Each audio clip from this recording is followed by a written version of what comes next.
We have the honor of introducing our guest speaker this evening. His name is Marco Pasqua. Do you guys know Marco Pasqua? Yes, very good. He's fantastic. He's an entrepreneur, an accessibility consultant, an inspirational speaker. Tonight, here he is right here. He brings us his message, his passion, and what he learned on his personal journey. So please, everybody, welcome Marco Pasqua. Yes. Thank you very much. You know, being in a room filled with so many people who are dedicated and committed to volunteering, it really does fill my heart with joy. Not just because I myself have been volunteering for as long as I can remember, but also because of the fact that I think it's important to recognize all of you here in the city of Port Coquitlam and all the great things that you've been able to do to impact this city. So I think you should give yourself a round of applause.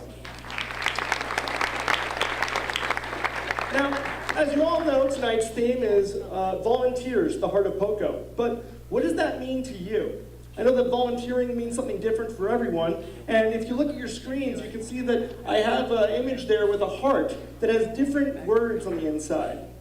Some says hope, community, kindness, people, and you know, separately, these are all just words. But when you put them together, they actually add up to make a bigger picture to really emphasize what volunteering truly means.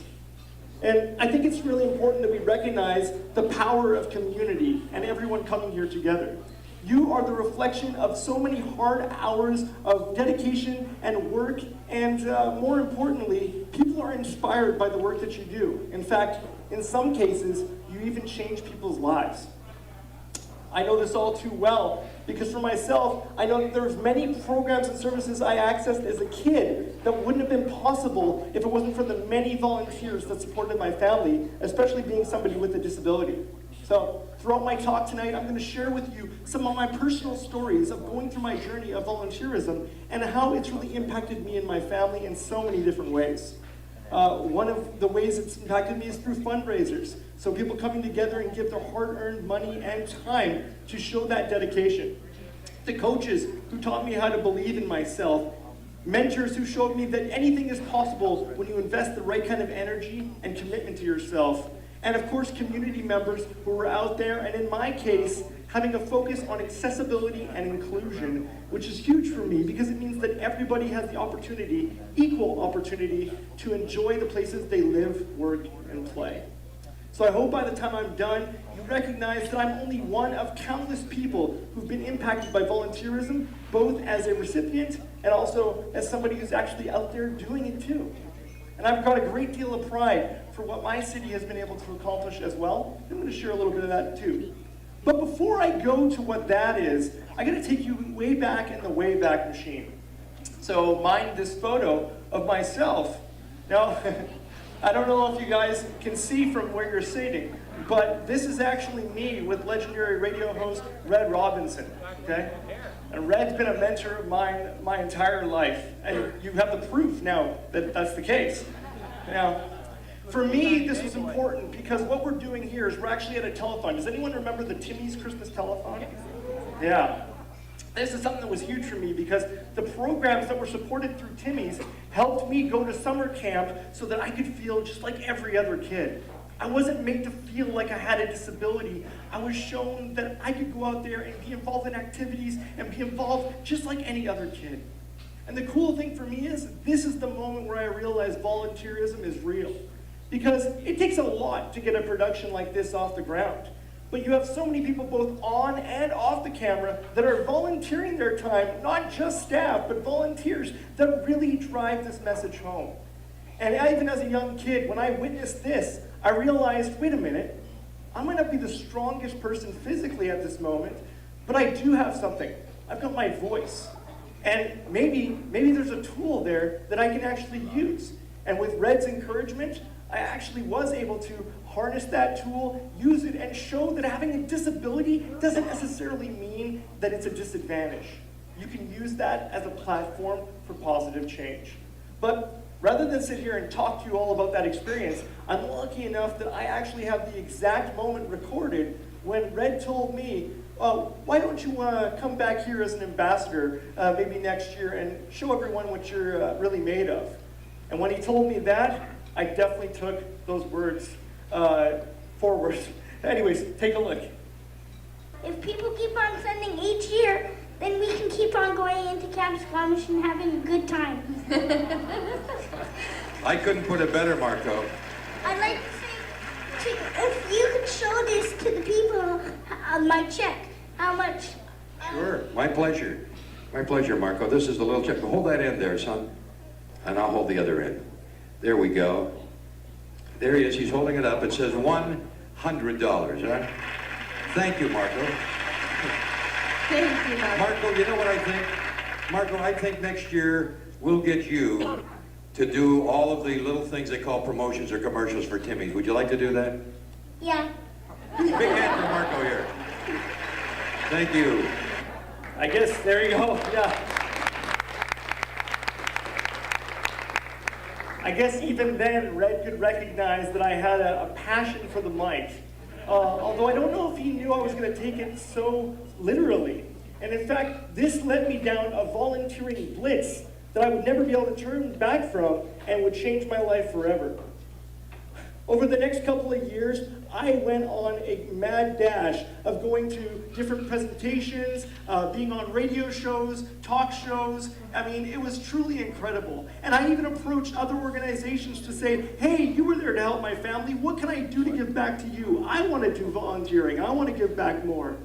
Now, I guess one of the only downsides is that as I was in elementary school during this time, I was finding myself a lot more in the principal's office.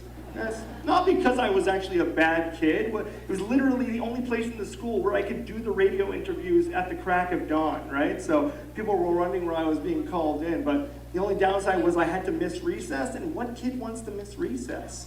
But it was really cool. And from there, I actually started to carry this on to the rest of my life. This helped me to discover new strengths and talents within myself that I didn't even know I had. You see, I started to get involved in sports and involved in my community. I started to find out things about myself that were fantastic, and the fact that all of these programs were volunteer run just made it that much better. Now, it's a little tough to see, but there's an image in the middle to the left where I'm actually holding what looks to be a little bit of a rifle or a gun. Now, let me explain. I was involved in wheelchair track and field, swimming, and a few other sports, and this is actually part of a triathlon. So I always tip my hat at this guy who was brave enough to give somebody with cerebral palsy, who's spastic and jumpy at loud noises, a rifle. But he did end up unscathed, so it was okay? So that was good. But even better is that my volunteer coaches, in the photo over there that says Zone 3, this enabled me to compete in the BC Summer and Winter Games for athletes with disabilities. We got all the way to the finals in wheelchair basketball, and I brought home several gold, silver, and bronze medals for the province, and that was incredible. That was truly a remarkable thing that all started from volunteerism. Another cool thing was I actually got to meet some of the people that I've looked up to my entire life. In the bottom left corner, that's the very first time that I met the legendary Rick Hansen, the man in motion. And Rick has been somebody that's been in my life for a very long time now, and I'm happy to say that I've actually since been able to work with Rick on a number of different projects. Maybe that's where my passion for accessibility is continually staying alive and showing that anything is possible. Now, I want to share with you a story about courage and determination. As I said, one of my sports was swimming. And this story is always hard for me to tell because it really shook me. So one of the summer games, I had just finished a race, and I always said that I was really decent at swimming, simply because if you put somebody with cerebral palsy in water, it's extremely cold. It's Olympic temperature waters, so I would always race as fast as I could simply to get out of the water as quick as I could. So that's why I always say that I did very well. But at the end of this race, the officials were running a little bit behind. And they didn't realize I hadn't left the pool yet. And the next set of athletes that were coming in, to my luck, were actually blind athletes. And they had to do a dive into the lane to start their race. So the next thing I hear is bang for a starting gun, and I thought, wait a minute, I'm not out of the pool yet. And I looked up to see an athlete coming right down on top of me, which he then hit me, knocked me unconscious because he didn't see me. And the next thing I remember is I was being pulled out of the water by my coach. This was a really traumatizing moment for me because for the next several months, I had a really tough time getting back in the water. Anytime I hit the water, I had an extreme fear of anything water-based. And as you can imagine, my standing started to get lower and lower and lower, and I wasn't competing as well. But the greatest thing was my volunteer coach, she still believed in me. She told me not to give up on myself, and she actually assigned another volunteer to actually walk up and down the lane with me as I was swimming to help me regain my confidence. And I'll never forget this person, her name's Peggy. And every single race I went on, she came with me. And they made sure that I was always in the outside lane so that I could continue to swim and literally feel like there was an angel or somebody watching over me, until such time that I got the courage and determination to push past that fear and move on. So that was a really important time for me, because if it wasn't for that volunteer, if it wasn't for that commitment of that volunteer, I don't know where I would be today. And I'm thinking that for many of you, you may be put into a volunteer situation where you're not exactly sure of all the things that you're being asked, or it may seem trivial, or maybe not that fun or not that great, but I can tell you that it's creating a ripple effect that is changing people's lives. And I'm very, very grateful that Peggy was there for me, and we're still friends to this day. Now, about changing perceptions on ability. From here, I was actually able to take my love for sports and my love for human connection and combine them. There was an organization called the Active Living Alliance for Canadians with Disabilities. And every summer, they would hold a youth exchange in Ottawa where people would come from all different provinces to do different sporting activities for people with disabilities. And for many of these delegates, this would be the first time ever that they'd ever been exposed to any kind of sports, because oftentimes, especially if they're from rural communities, we even had people come as far away as Yellowknife and Whitehorse. So the access to different sports just wasn't a possibility. So I said, yeah, I'll sign up for that. I originally signed up to be a chaperone because I used to be a delegate at this exchange. And to my surprise, I got a letter in the mail that said, congratulations on you being selected as a leader. The difference being, I have 5 kids with disabilities to take care of myself. So that was an experience, a 24-hour day, 7-day, for the entire 7 days, working with these kids completely voluntarily and showing them what they're really made of. Now that's something I could get behind. So we got to do cool things with them, things like water tubing, sledge hockey, even adapted breakdancing. You see in the bottom corner there. That kid loved the breakdancing, I remember that. And in the top right corner, you see I included a photo of us all on a bus, and this is not just an arbitrary photo.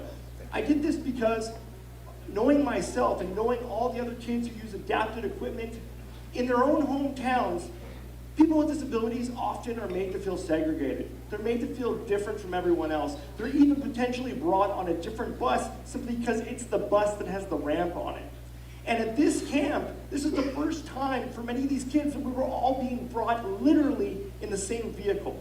All being shown that we're the same as anyone else, regardless of what our abilities are, or regardless of the challenges that we may face. That was really eye-opening for me.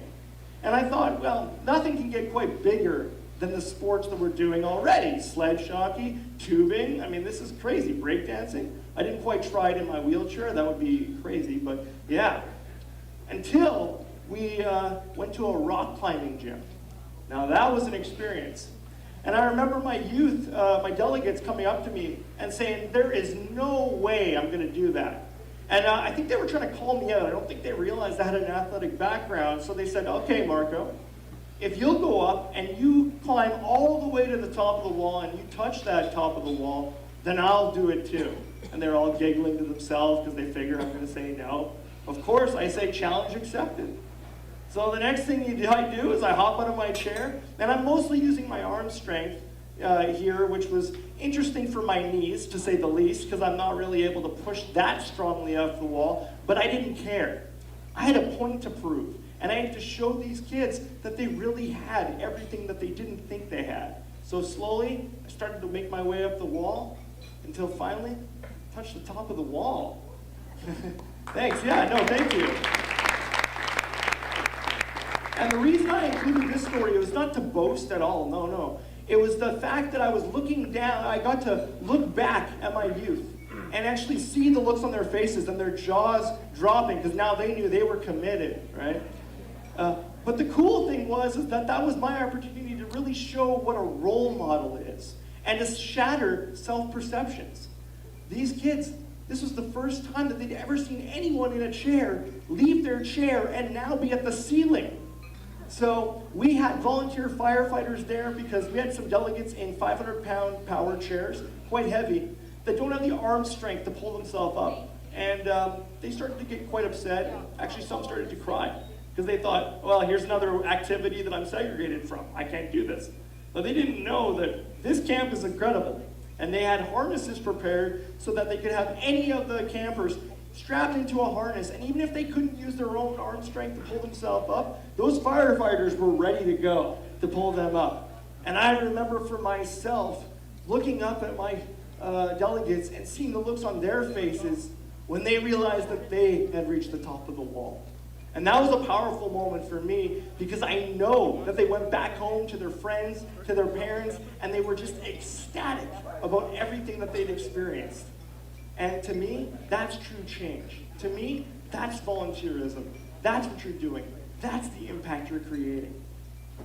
And so I carried this forward through my life and through my career. As I said, this sparked my passion as a speaker, so I went out there and have done as much as I possibly can. There's a photo again with me and Rick, and I've even been able to go on local TV and things like this to talk about accessibility in an easy way that anybody can understand.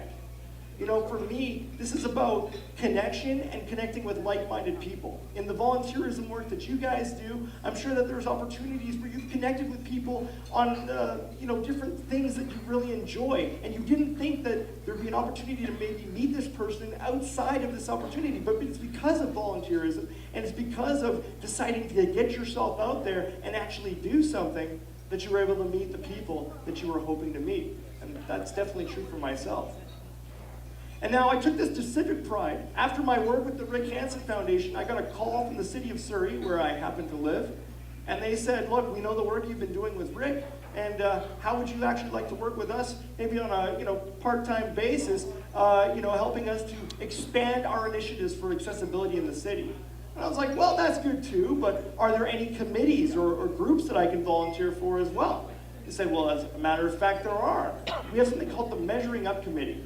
And this were established back in 2010 during the Olympics to make sure that everyone had access to those events. But the Measuring Up Committee in Surrey is only one of two remaining, and we're the only active committee out of both of those two, which is incredible. And in the time that I've been with the Measuring Up Committee now, almost going on 4 years, we've done some incredible things with the city. An inclusive hiring fair, being able to install ramps where there didn't used to be ramps, but more importantly, shattering people's attitudinal barriers about what is possible from the people in our community. And I think that that's really what's incredible about what you guys are doing as volunteers, is that every single time you're part of an event, you're part of an activity, you're truly helping to shatter those expectations, and you're probably opening the eyes of a lot of people too.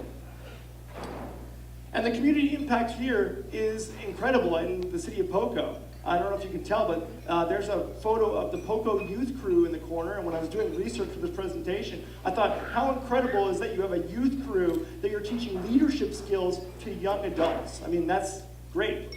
And then there's the Poco Grand Prix.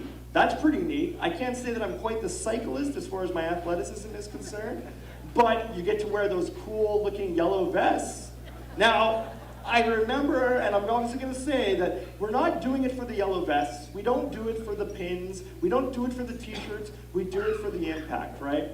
And I know that it's, even though it's one day of intense racing for professional athletes, that there's a lot of work that goes in both before and after that event to ensure that it's a success.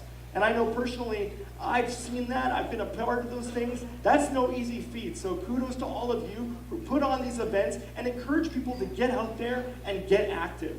You actually may be helping somebody reach their personal best simply because you really gave them a nice smile in the morning and helped them get their coffee before they started their race. Every single thing you do creates a ripple effect, and that's definitely something I've learned along the way. I like to say it takes you from passive to active. So instead of just learning about what's going on in your community, you actually have the opportunity to get out there, get active, and get involved. And I'm going to end actually with a quote that came directly from your volunteer website, but it summarizes tonight in such great detail, and that is, never doubt that a small group of committed people can change the world. Indeed, it is the only thing that than ever has. So I encourage all of you to continue to go out there, be change makers, be leaders. I have such gratitude for you, and thank you for being part of the piece that helped to change my life. Thanks.